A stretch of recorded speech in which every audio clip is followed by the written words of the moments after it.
ACM Tech Talk. This webcast is part of ACM's commitment to lifelong learning and professional development, serving a global membership of nearly 100,000 computing professionals and students. I'm Paul Leidig, Professor and Director of the School of Computing and Information Systems at Grand Valley State University.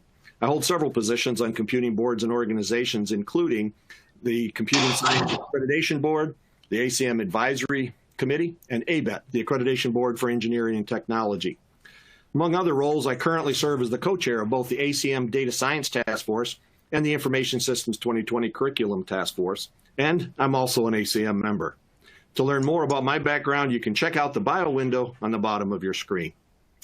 For those of you who may be unfamiliar with ACM or what it has to offer, here is some more information. ACM offers educational and professional development resources that bolster skills and enhance your career opportunities. Our members can stay competitive in a constantly changing world of computing with a range of ACM Learning Center resources available at learning.acm.org. Again, that's learning.acm.org. You can see some of the highlights on your screen. ACM recognizes the role of computing in driving the innovations that sustain competitiveness in this global environment. Here are some key benefits that ACM provides. Timely computing information published by ACM, including the communications of the ACM and the Q magazine. Access to the ACM Digital Library, which is the world's largest, most comprehensive database of computing literature. We also offer international conferences that draw leading experts on a broad spectrum of computing topics. Support for education and research, including curriculum development, teacher training, the ACM Turing, and ACM Prize in Computing Awards. And we recently had an updated ACM Code of Ethics, which is a collection of principles and guidelines designed to help computing professionals make ethically responsible decisions in professional practice. ACM enables its members to solve critical problems using new technology that enriches our lives and advances our society in the digital age. Now, before we get started, I'd like to quickly mention a few housekeeping items shown on the slide in front of you. First, the slides will automatically advance throughout this event. On the bottom panel, you will find some additional widgets and resources. If you are experiencing problems with the slides or the audio, you can press the F5 key in Windows, Command R on a Mac, or refresh your browser on a mobile device, or simply close and launch your presentation. To control the volume, you'll have to just adjust the master volume on your computer. If you have questions during this talk, please type them into the Q&A box at any time and click the Submit button. I'll organize questions as Jeannette speaks, and she'll reserve time at the end of her presentation to address them. This session is being recorded and will be archived. You will receive an automated email that notifies you when they are available. You can, again, check learning.acm.org for updates on this and other upcoming webcasts. At the end of the presentation, you'll see a survey open on your screen. Please take a minute to fill it out and help us improve our tech talks. You may also open the link at the survey at any time from within the resources window. You can also use the Facebook and Twitter widgets at the bottom panel to share the presentation link with your friends and tweet comments and questions using the hashtag ACMLearning. We will be watching for your tweets. We also have a community discourse page to continue this discussion after the webcast, including the questions we won't have time to get through during the Q&A session. So today's presentation is Data for Good, Ensuring the Responsible Use of Data to Benefit Society by Jeannette Wing. It's my pleasure to introduce today's speaker. Jeannette Wing is the Avanesian's Director of Data Science Institute and Professor of Computer Science at Columbia University. Previously, she was Corporate Vice President at Microsoft Research.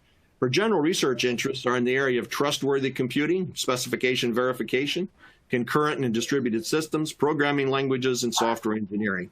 Her current interests are in the foundations of security and privacy, with a new focus on trustworthy AI. She's known for her work in linearizability, behavioral subtyping, attack graphs, and privacy compliance checkers.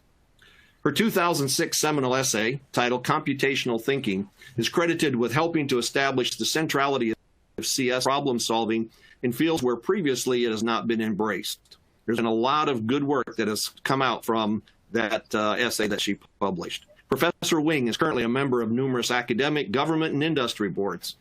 and technical committees, and in the past, she's been chair and/or a member of many others. She received the CRA Distinguished Service Award in 2011, the ACM Distinguished Service Award in 2014. She's a member and fellow of ACM, as well as fellow of the American Academy of Arts and Sciences, American Association for the Advancement of Science, and the Institute of Electrical and Electronic Engineers, or IEEE. So Jeannette, without further ado, please take it away. Thank you very much, and welcome everyone. Thank you for joining this live broadcast from New York City. I am happy to share with you my ideas about data science, in particular, data for good, ensuring the responsible use of data to benefit society. I want to start with putting in context the data life cycle, it starts with, of course, generating data. People generate data, scientific instruments generate data, and sensors that are everywhere now in our lives generate data. So many things are generating data like never before. After generating data, we collect the data. We don't always collect everything we generate. We process the data, and in processing, I throw in there everything from encryption to compression to more mundane things like data cleaning and data wrangling. Once we process the data, getting it ready for storage, we store the data in some medium, and then we always store it in a way that's efficient to retrieve later on, so many of the database and data management techniques come to play. And probably what is of most interest today in data science is the data analysis phase. Many of the AI and machine learning techniques that we hear about all the time is where I put data analysis. This is, of course, creating a lot of interest in data science more generally. But it's not enough to analyze the data. We need to visualize the results of our analysis, so data visualization comes to play and a very important role in data science.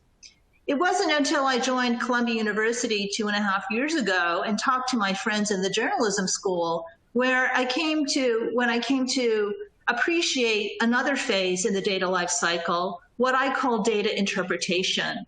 It's not enough to just show a pie chart or a bar graph. One really has to tell a story about how to interpret the data results. And so I always include a stage in the life cycle, which I call interpretation. And of course, this interpretation is for the end user, some human being who wants to make sense out of the data that was generated in the beginning.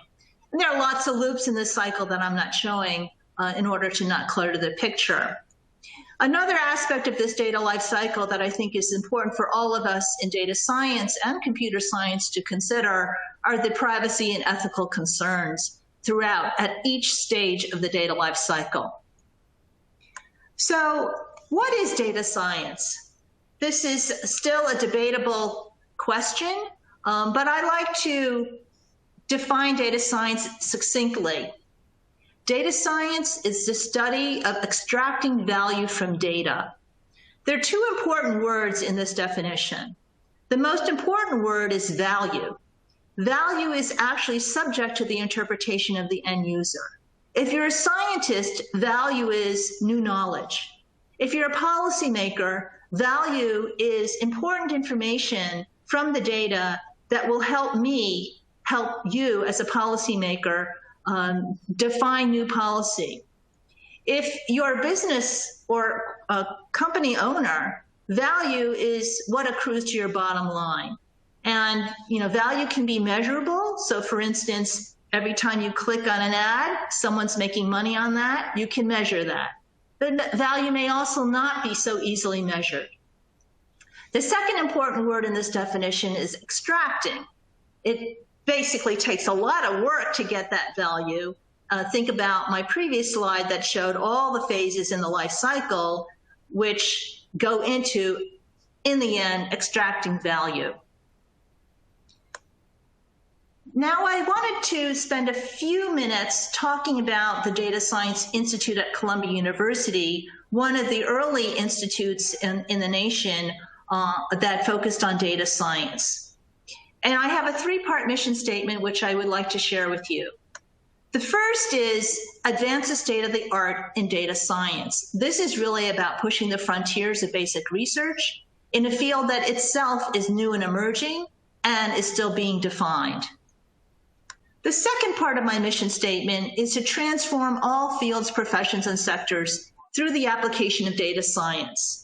At Columbia University, we are a broad, full-fledged university with almost all fields, professions, and sectors represented.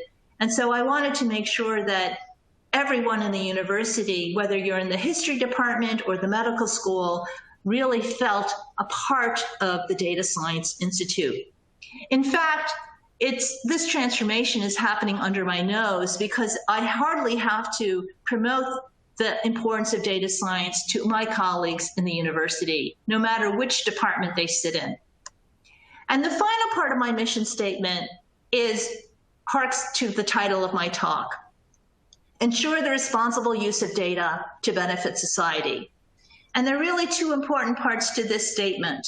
To benefit society is really for all of us collectively and individually, and as a society, to tackle societal grand challenges, be it healthcare or energy or climate change or social justice. These are the sorts of big societal grand challenges that academia in particular likes to focus on. But it's the other part of the mission statement, ensure the responsible use of data, that I really want to advocate and promote. By responsible use of data, I really mean all the privacy and ethical concerns in the collection and analysis and interpretation of the data.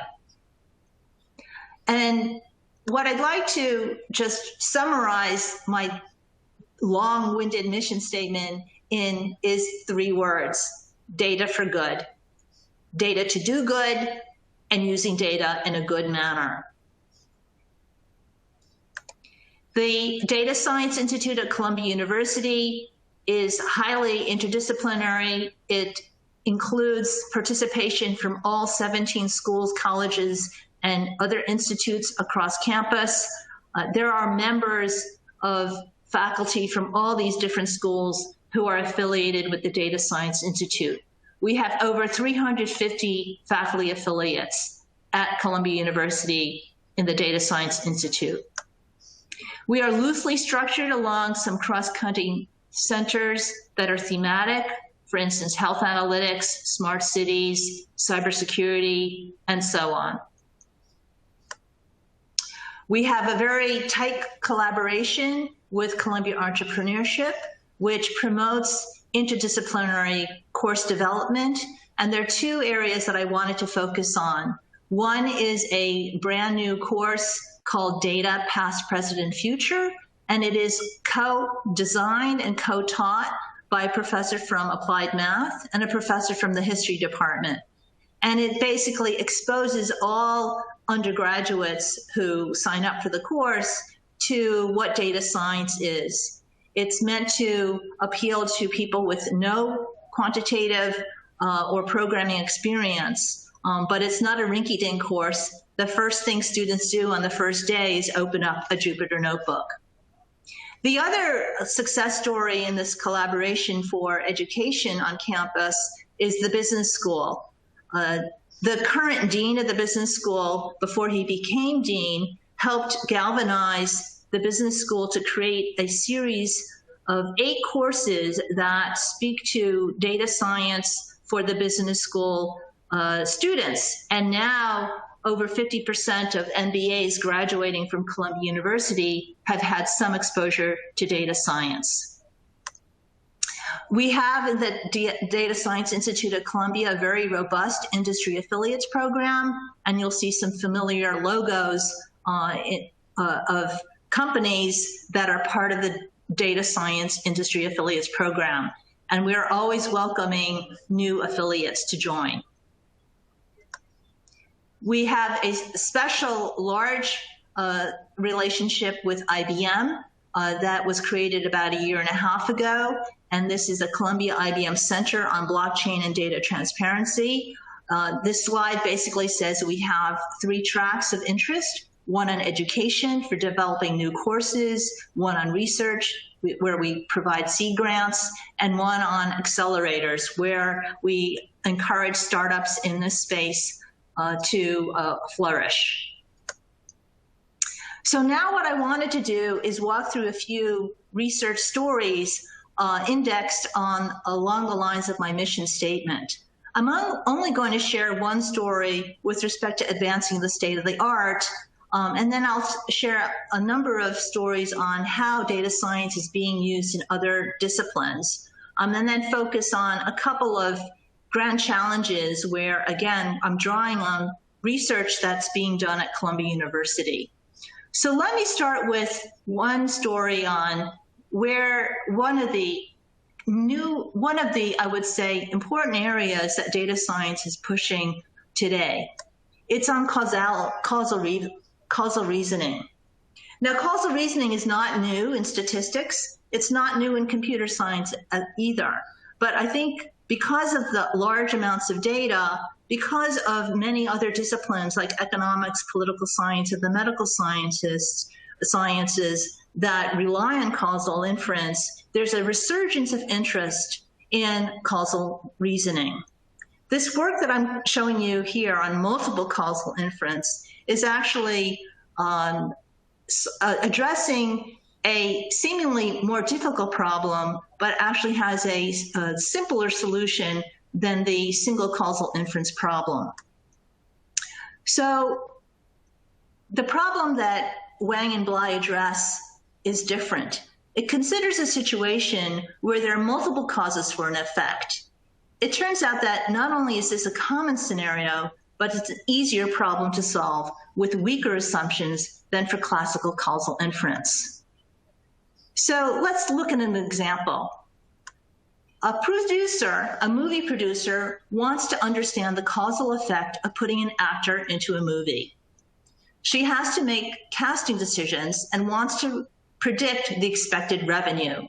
So if I'm the movie producer and I put Sean Connery in a James Bond movie, will I make more money than if I put in Roger Moore?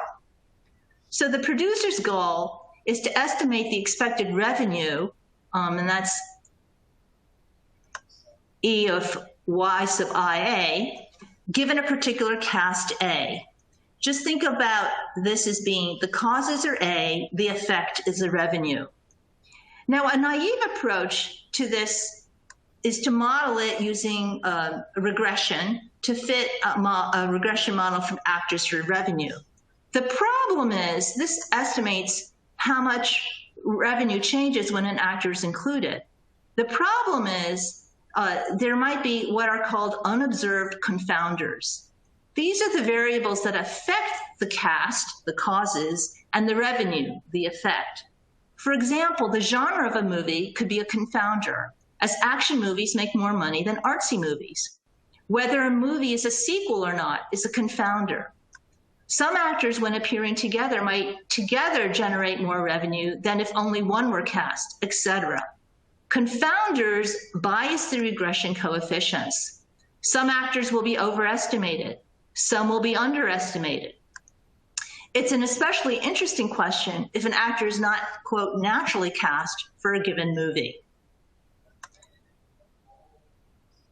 So just to be clear and precise, the goal that I put in the red box is the way the statistics community would phrase this causal question of satisfying this potential outcomes formula expression. In the computer science, we would use something called the do calculus taken from Judea Pearl. Now, causal inference is not just about movies. There are many applications, multiple causal inference. How do genes affect a trait? The causes are genes. The effect is a trait. How do sports players affect how well a team is doing? The causes are who is in the game. The effect is the points scored in the game. How do prices of items affect how much money is spent? The causes are the prices of each item for sale. The effect is how much money is spent. So before I tell you how multiple causal inference works, I want to just give you a sense of how classical causal inference works and what the strong assumption is that we use in doing any kind of causal inference. So as I mentioned, confounders affect both the causes and the outcomes. For example, the genre will affect what actors I put in the movie, the causes, and it will affect the revenue, the outcome. Whether a movie is a sequel or not is another confounder, and so on. So in classical causal inference, we correct for all the confounders, which requires, in theory, that we measure all confounders. This is called the strong ignorability assumption, because in fact, in practice, we can never be sure that we have measured all the confounders, that we have even identified all the confounders. But causal inference, classical causal inference, follows mathematically from this big assumption. And this assumption is not anything that we can test for. So in multiple causal inference, there's a new idea, and the new idea is to create and build something called a deconfounder. It exploits the multiplicity of causes to sidestep the search for all confounders. And let me just mechanically tell you how to create the deconfounder. There are 3 steps. First, we find a good latent variable model of the assignment mechanism where Z is a local factor. Here, A sub ij are the observed assigned causes. Second, we use the model to infer the latent variable for each data point. This Z hat is a substitute confounder per movie I, for instance. Third, we use this inferred variable Z hat as a substitute for unobserved confounders and form causal inferences, as before. And here's the key idea.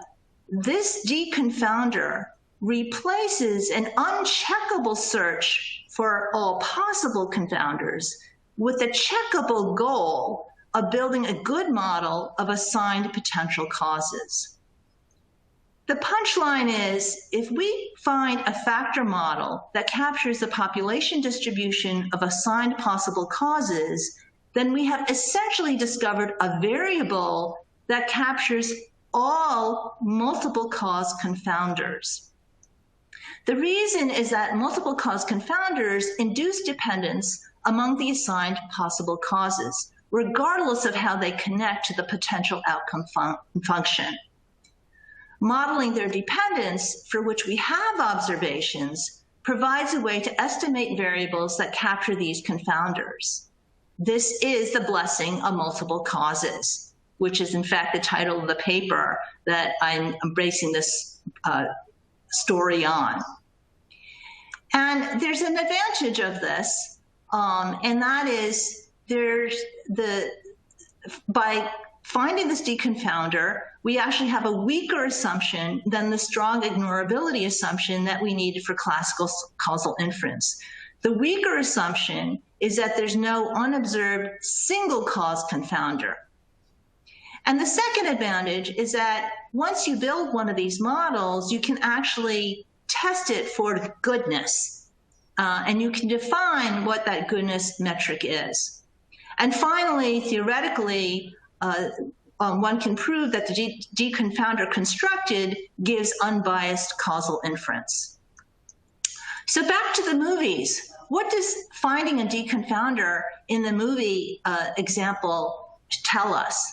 Well, in fact, what it tells us is, so this is a picture from a 007 movie, and Sean Connery is in the middle, and the characters who play Q and M are on the right and left. What this deconfounder tells us is that Sean Connery's, or James Bond's, value goes up, and the actors who play M and Q, respectively, their values go down. What this means is, without the deconfounder, Sean Connery's value was underestimated, and the characters who played M and Q's values were overestimated.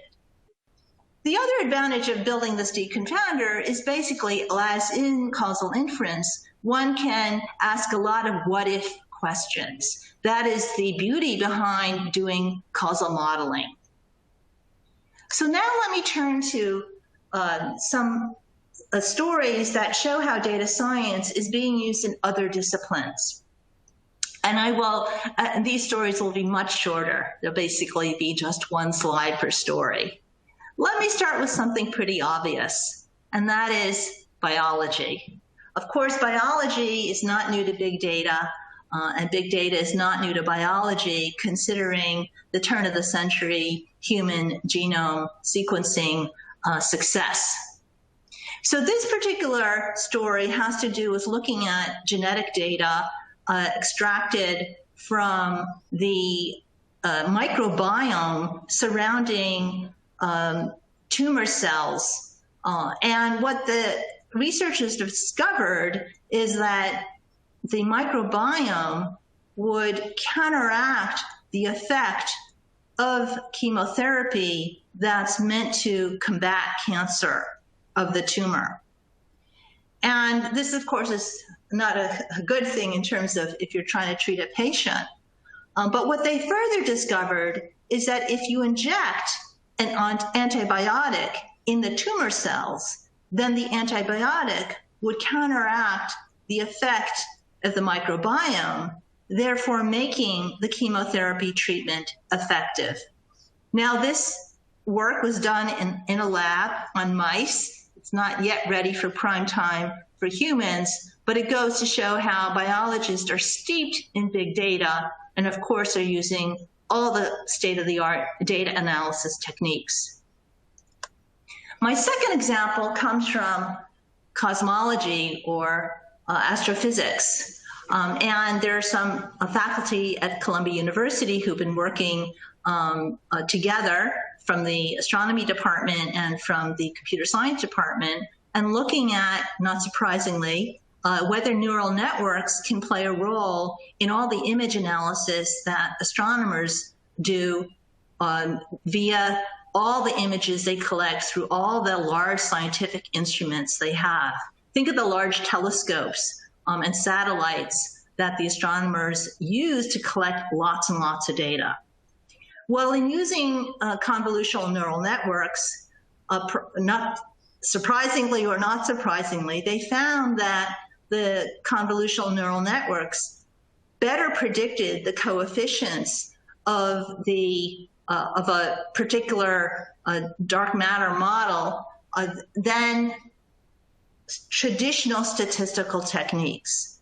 So they found that there was some positive effect in using these convolutional neural networks. Now let me turn to economics. Economics and machine learning have had a collision of interests in the past few years. This is something that I actually helped promote when I was at Microsoft in helping to hire economists for the research labs, but also for the company. And the combination of big data and machine learning with economics and their interest in causal reasoning has really caused a lot of active engagement between these two communities. This particular work I'm going to tell you about has more to do with online labor markets like Amazon Mechanical Turk. This particular group of researchers looked at all the data collected about Turkers in terms of whether these online labor markets worked more like a typical competitive marketplace or some other kind of model. And what they found by looking at the data is that these online marketplaces operated more like monopsonies than anything else. So just to clarify what a monopsony is, a monopoly is when you have one seller and multiple buyers, and a monopsony is when you have one buyer and multiple sellers. I think I got that right. Another area that is a great strength at Columbia is business and finance and financial engineering. And this group of researchers looked at robo-advising and how one can use reinforcement learning to better predict investor preferences. And sure enough, they were able to show that completely automated financial advisor, as opposed to the perhaps human being advisor you might have, can learn your preferences in just a few iterations of a canonical reinforcement learning algorithm. Now let me turn to another story having to do with some work done by professors in our history department. We have quite a modern history department in that they're very well versed in advanced data science techniques. In this particular example, they were looking at using topic modeling for analyzing documents that they were able to gather. This particular data set includes all the declassified. The history department has built up a large data set that includes all the declassified documents that the United States produces annually. And what they looked at is, in particular, the cablegrams that were sent between and among diplomats in the 1970s. They looked at just the contents, the textual contents of these cablegrams, to see if they can discover the interesting events that were occurring in that time period using topic modeling. And indeed, they were able to distinguish between topics describing, quote, business as usual and those that deviate from such patterns. So for instance, they were able, every black dot here represents an interesting event, and you'll notice some of them, like the evacuation of Saigon or the death of Mao Zedong. So this just is just an example of how history can benefit from some of the data science methods. Now let me talk about data for good, and the two parts, remember, are the responsible use of data and to benefit society. So let me start with responsible use of data. I've been doing a lot of thinking about this responsible use of data and what people mean by that. And it really starts from, I would say, an interest by the machine learning and AI community on what started out to be FAT or FAT star, interest in fairness, accountability, and transparency. My former colleagues at the Microsoft Research New York City lab added the E for ethics. They used to call, there's a group called FATE there. But I am also keenly aware that it's not just fairness, accountability, transparency, and ethics. People are now talking about how AI systems need to be robust against small input perturbations, to say images. They need to be explainable or interpretable. And I'm also, given my background, promoting that there are traditional properties of trustworthiness that our AI systems also need to maintain. And these are the traditional ones from trustworthy computing: safety, security, privacy, reliability, availability, usability, and so on. So when I talk about trustworthy AI, I mean all of these properties. And AI systems really up the ante in terms of how we can prove whether a system is trustworthy or not, because these properties are not all easily formalizable. They're not all easy to verify. And the AI systems themselves are much more complex than a particular, say, hardware or software system. So this is really a grand agenda for the entire community, I see, what I call trustworthy AI. And I can talk a whole talk on this topic. So what I'm going to share with you are just a couple of examples of safety and how we can approach proving the safety, security, and privacy of these systems. And the work I want to share with you is something that I think the hardcore computer scientists in this community will greatly appreciate. This is a system called Deep Explore, And it basically leverages two insights from standard, I would say, program analysis and software engineering. One insight is the notion of code coverage. So the analogy for a deep neural network or deep learning system would be neuron coverage. So just by that intuition, I think you can imagine that you'd want to generate or make sure your input data tickles all the neurons in a DNN. That's akin to code coverage in a program. The other idea that this work takes advantage of is the notion of testing a system to see what the differences are between two different systems that are supposed to implement the same functionality. If you have two different systems that are supposed to implement the same functionality, but the answers you get out differ for the same input, then why is that? And so this Deep Explorer system takes advantage of those two techniques from standard computer science. And what they were able to show is what this system was able to do is find many, many vulnerabilities and actually state-of-the-art DNNs used for ImageNet, which are used for self-driving cars. And they also were able to show that this particular technique in the system can work for things outside of images and DNNs, but also for things like PDF and Android malware. The second example I wanted to show was, again, this state-of-the-art interest in some of the work that's coming out in privacy-preserving technologies like the differential privacy and machine learning.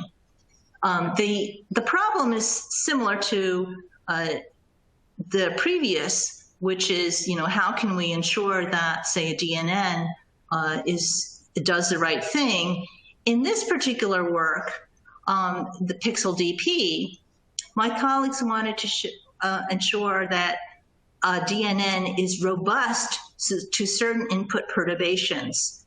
And so what they did was, in a very novel way, insert, inspired by differential privacy, insert a layer of noise in a DNN that will then guarantee a certain range, a robustness range for the DNN's output. So in short, by inserting a layer, and they found that inserting the layer early on in the DNN, one can guarantee that if you perturb the input by some amount, you will always get the same classification. Okay, now let me just turn to some of the societal grand challenges that my colleagues on campus tackle using data science. Let me start with something pretty obvious, and this is climate change. There's a huge laboratory called Lamont at Columbia University, which is one of the premier centers in climate science in the world. They have been very much inundated with a lot of data that they collect.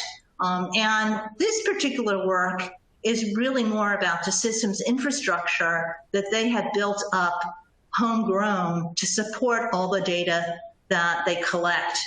This Pangeo system is supported by multiple agencies, as you can see from the logos on the bottom. It's basically an open source stack that sits on the Google Cloud, and many, many layers and many, many open source pieces are combined to allow the scientists to analyze the data that they collect, whether it's for hydrology or ocean currents or meteorology and so on. So this is quite a large effort. It's one of the, I think, state-of-the-art open source systems for scientists. Another area related to climate science is some work looking at data science in agriculture. In this particular project that was done a lot by a data science institute postdoc at Columbia, he and his colleagues looked at 6 different grains that are planted in India, and they looked at how predictions of how climate will change in India will affect the growth of these grains, and what government policy might better be taken if these predictions play out. In particular, India is very reliant on rice, and what they found is the monsoon seasons are changing both in frequency and in volume, and that will change the ways in which crops will grow and in different parts of India. So basically, they're saying a better India to diversify the planting of grains to be less reliant on only rice. I'm just cutting to the chase here. The last story I wanted to tell you has to do with healthcare. There's a huge effort at Columbia called Odyssey. It's actually organized by Columbia, but it is involving over 200 researchers in 80 different databases from around the world. They have collected over 500 million unique patient records. So these are electronic health records. These are observations that clinicians have of their patients, entering information in the EHRs. For, again, the computer scientists in the audience, what is so impressive about this federated data set is all these records are in the same format. So this is a phenomenal asset, because once you have 500 million EHRs that you can run the same query over, you can gain knowledge that you could never gain through clinical trials. So let me just walk through a couple of examples of some of the research results they found by just analyzing this data set. This is quite a busy slide, but I wanted to show this to you partly because it makes the case for why data visualization is insufficient and one needs to interpret this beautiful picture. So they looked at 3 diseases: diabetes, hypertension, and depression. Those are the 3 long columns. And you'll see a ring of circles. And what they looked at is what are the treatments, what is the sequence of treatments given per each of these diseases, per each of the clinics. So the innermost circle represents the drug in the first line of treatment. If that drug works, then you're fine. But if it doesn't, then you're given a second drug in your treatment, and that would be the second circle. And if that doesn't work, then you'd be given a third drug, and that would be the third circle, and fourth circle, and fifth circle, and so on. And what you can see here is each radius of this ring of circles, if you will, represents a patient. So just by, I'm going to explain 2 different results that the researchers observed by looking at these EHRs. The first is that if I collapsed all the rings of circles for hypertension, that's the middle column, into just a collection, a single ring of circles, what they found is 1/4 of the population of people treated for hypertension are treated uniquely. So what this means is that, you know, if your in that 1/4 and you're being treated for hypertension and I'm your doctor and you ask me, you know, Jeannette, is there anyone else in the world being treated like me? The answer would be no. So 1/4 is the surprising number. Another result that they discovered in looking at diabetes, if you see here on the left, the rings of circles, all of them, except for the bottom one, looked very similar, that this drug that is represented by the chartreuse ring, for the most part, is the first line of treatment and it's fairly successful. The exception was the lower left-hand ring of circles, where that you don't see a predominance of the chartreuse representing drug, but rather something very different. It turns out that this ring of circles represents a clinic in Japan. And by looking at this observational data, they discovered that the Japanese are genetically disposed to this first drug that would be in a standard line of treatment for diabetes. This was a new result that only came about through this observational data. Now, I want to close with one last story and going back to the deconfounder. And I will do this quickly. When you have a lot of data and you know that in medical science there are a lot of confounding factors, it would be nice if we could really conclude a cause and effect. So the researchers that I talked about before on multiple causal inference, who invented the idea of deconfounder, connected with the researchers who are managing the Odyssey project here at Columbia, and they did some work in defining a medical deconfounder. Let me just cut to the chase and say that in creating this deconfounder for a particular, looking at treatment effects on hemoglobin A1C, which is an indicator for type 2 diabetes, they found that the deconfounder reduces both false positive and false negative rates. And it actually identifies effective causal drugs that are more consistent with the medical literature. Let me just close with this teaser.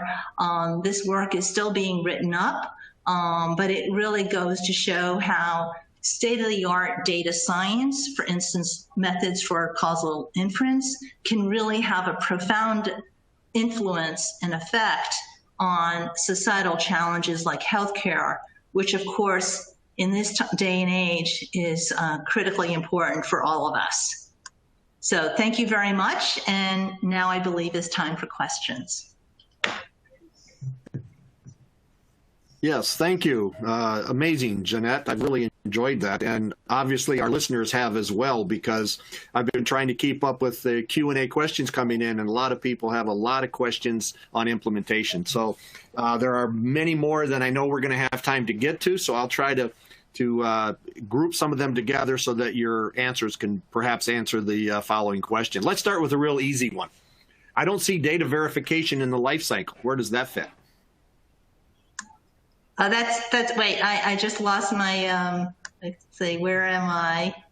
Am I still, okay, here we are. Yep. Yeah, I was looking at the questions. Yeah, I would put verification under analysis. I know that's putting a lot under analysis. Actually, let me take that back. You know, I think many of the people in the audience know that I am a verification person. I care a lot about trustworthy AI now, and one of my approaches towards ensuring trust in an AI system is actually using formal methods, specification, and verification.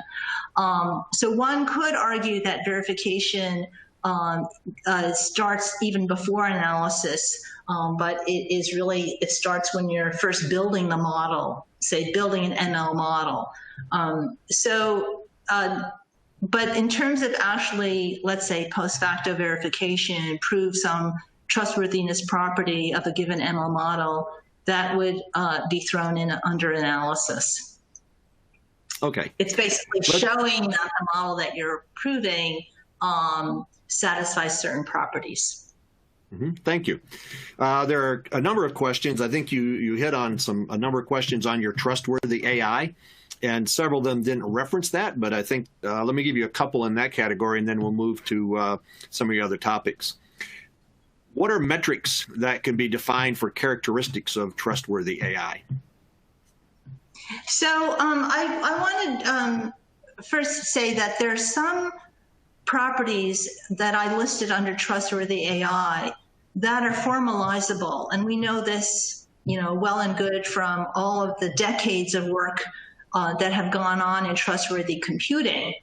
So for instance, we can formalize safety and liveness properties thanks to the work done in the 80s on temporal logic and later on in model checking, theorem proving, and so on, where we actually not only formalized the properties, but formalized the methods and tools for checking those properties. So anything that can be formalizable in terms of a mathematical expression gives us a first toehold into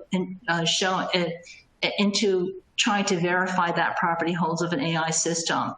So let me just be a little more concrete. For an AI system, there are many notions of robustness and fairness, but they all can be formalizable in terms of writing down a mathematical expression that captures the concept. It is unlike for a traditional computing system where we can all agree on what deadlock freedom means. We can all agree on the characteristics of certain safety and liveness properties. For properties like fairness and robustness for an AI system, there isn't even consensus.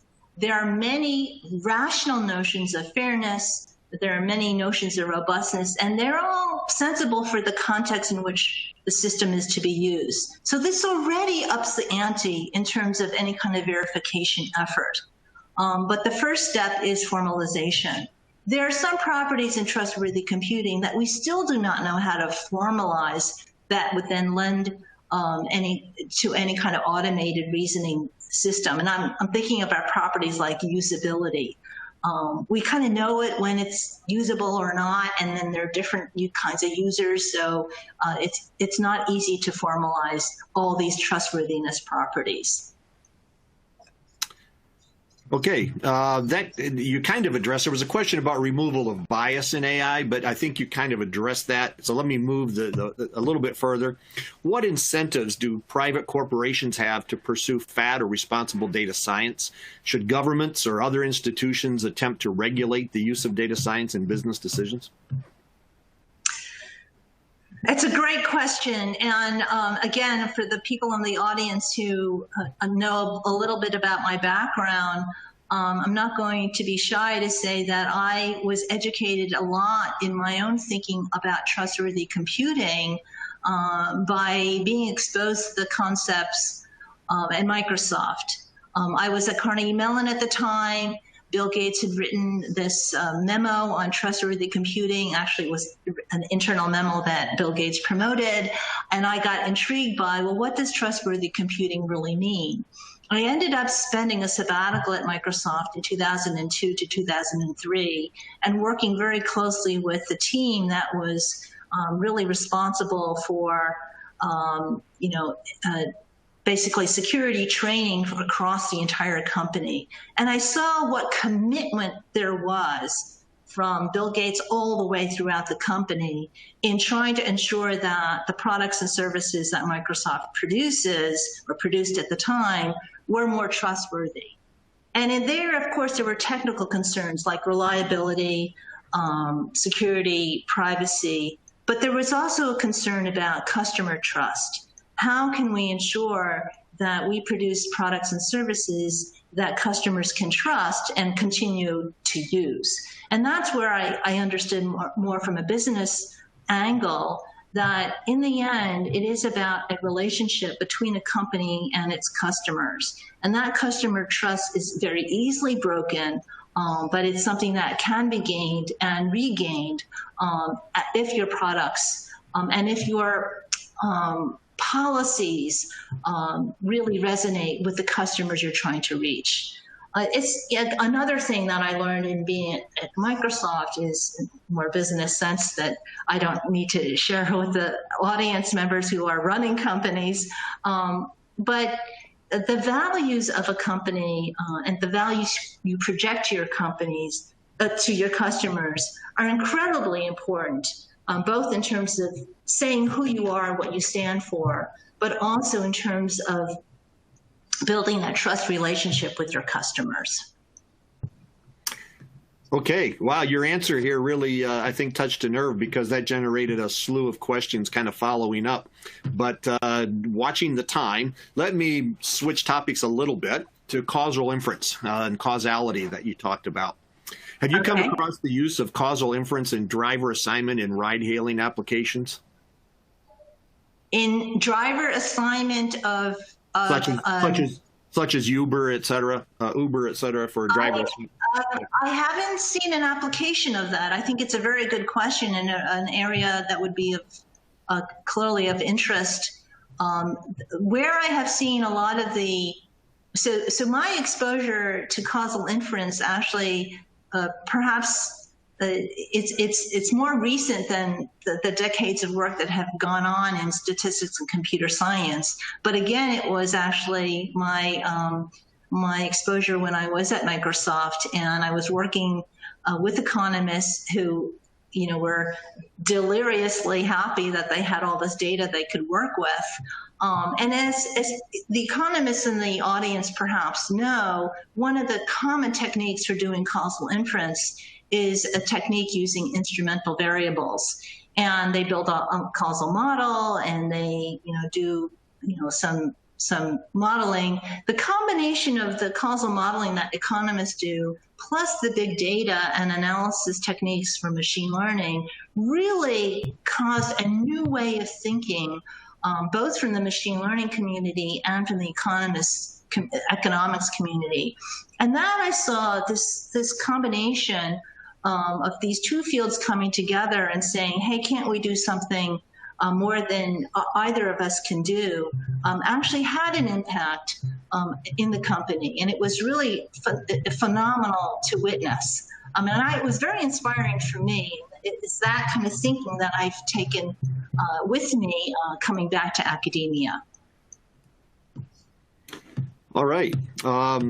One more question on causality, maybe a little bit, except that I've lost my screen trying to keep up with the questions here. 1 second. Then I want to move to your deconfounder conversation before we run out of time. Following up that question, there's a lot of challenges to the use of causality since it's kind of a metaphysical commitment, like in physics and grade prediction. Is it worthwhile to consider multivariate correlation rather than causality? I'm not, I actually don't have a philosophical stand on this. I think I think that seems like a perfectly reasonable thing to do. One thing that I did want to say in terms of causal inference, I think perhaps the audience recognizes, even through the hints that I've been giving, that there seem to be different camps of approaches towards causal reasoning. And this is, I'm pretty agnostic when it comes to philosophical debates. One other thing I wanted to mention on causal reasoning is, of course, in the medical sciences, randomized control trials are the gold standard. And I think another area of burgeoning research coming out from various communities, including economists, is this notion of robust synthetic control. And these are models where you have a lot of data and you can build these synthetic controls. And it may be that you need to, because you would never run a control trial to test A or B, because you would be dealing with human lives. So I think there's just a lot of interest in knowing the, quote, what if, modeling what ifs, and doing a causal inference. And I think that if multivariate correlation is what you're interested in, that seems all reasonable to me as well. Well, you had a lot of questions, several questions about the deconfounder, but I think those are going to be a long answer, at least it seems like to me. So let me help you close on an easy question that has a hard answer, I believe. Is there such a thing as responsible data scraping? And has somebody collected examples of irresponsible use of data? I see that question. Is there such a thing? Okay, what is data scraping? I think by what is the question? What is data scraping meaning? It's okay. Maybe this question is about scraping websites. Yes. Yeah. And is there? So this is actually abuts some of the legal issues that I have also been exposed to by coming to Columbia. Columbia has the Knight Institute for the First Amendment, which has looked into the legality or responsibility and so on of journalists actually scraping websites, and that being not allowed by the websites. If you look at the policies that the websites publish, we're not allowed to do that. Now, perhaps in the research community, if we're not in journalism, we do that to collect data and so on. But it's a really good question, and I would say that this is a source of tension that again is we want to be able to. There's data for good where we want to collect data so that we can do some good analysis or make sure that data is being used properly. But there's also, by policy or law, some things that we're not supposed to be doing. So possibly like scraping websites that is against a particular company policy. So I think I haven't heard the term responsible data scraping, but I think that term responsible data scraping would be a perfect term for this, addressing this tension between using data in a responsible manner without violating law or policy that a company puts forth or a government puts forth. Right. Well, thanks for that answer. I know that could open up a lot of discussion. Unfortunately, I'm afraid we've run out of time today. I would really like to thank Jeannette for this very informative presentation and giving some insightful answers to just a few of the very many questions we've gotten. So a special thanks to each of you and for taking the time to join us today on this Tech Talk and participate in today's talk. So thank you, Jeannette. Thank you very much. Yes. Stay safe. Stay well. Thank you, Jeannette. For those joining us, this talk has been recorded. It'll be available online in a few days at learning.acm.org. When you registered, you will then receive an announcement about upcoming talks and other learning.acm.org activities. Also, please fill out a quick survey so that you can suggest future topics for our speakers, which you'll see on your screen in a moment. So once again, on behalf of the ACM, Jeannette Wing and myself, Paul Leidig, thank you for joining us today. I hope you'll join us again in the future. This concludes the talk.